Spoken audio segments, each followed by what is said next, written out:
Exam শুরুর আগের থেকে পুচকু বলে রেখেছিলো এক্সাম শেষ হলে কিন্তু ওকে পার্কে নিয়ে যেতে হবে।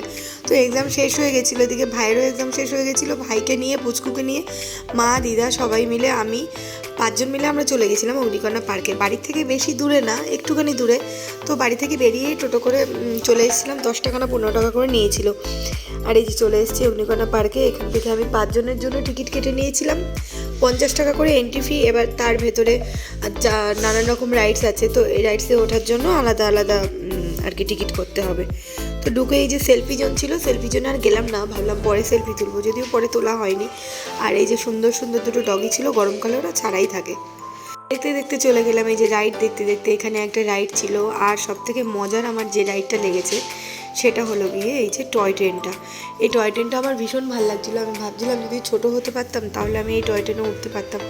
ভীষণই ভালো লাগছিলো, পুচকে পুচকে বাচ্চাগুলো উঠেছিলো। তো আমরা একটু দুপুর দুপুর করে গেছিলাম, বিকাল বিকাল। তো ওই জন্য না অত লোক আসেনি, আস্তে আস্তে পরে অনেক লোক চলে এসেছিলো আমরা যাওয়ার পরে।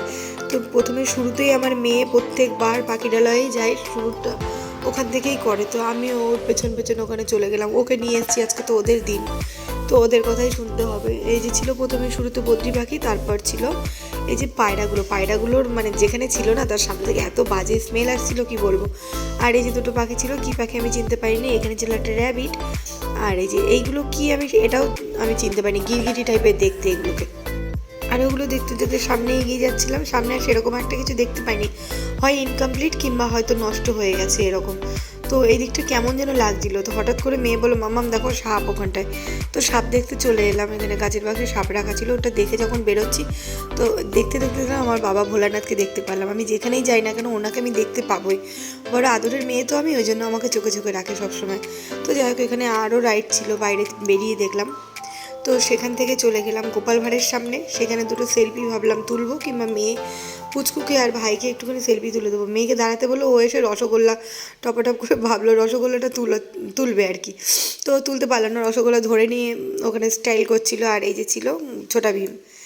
ওখান থেকে টুকটাক সেলফি তোলা হলো, কিছু ছবি তোলা হলো, তুলে নিয়ে তারপর এগিয়ে যাচ্ছিলাম সামনে। আর ওই যে ওই দিকটায় ছিল ওয়াটার পার্ক। কখনো গরমকালে যদি যাই, গরম পড়লে তখন আমি ওয়াটার পার্কটা সবার সামনে দেখাবো, খুব সুন্দর ওয়াটার পার্কটা এখানে।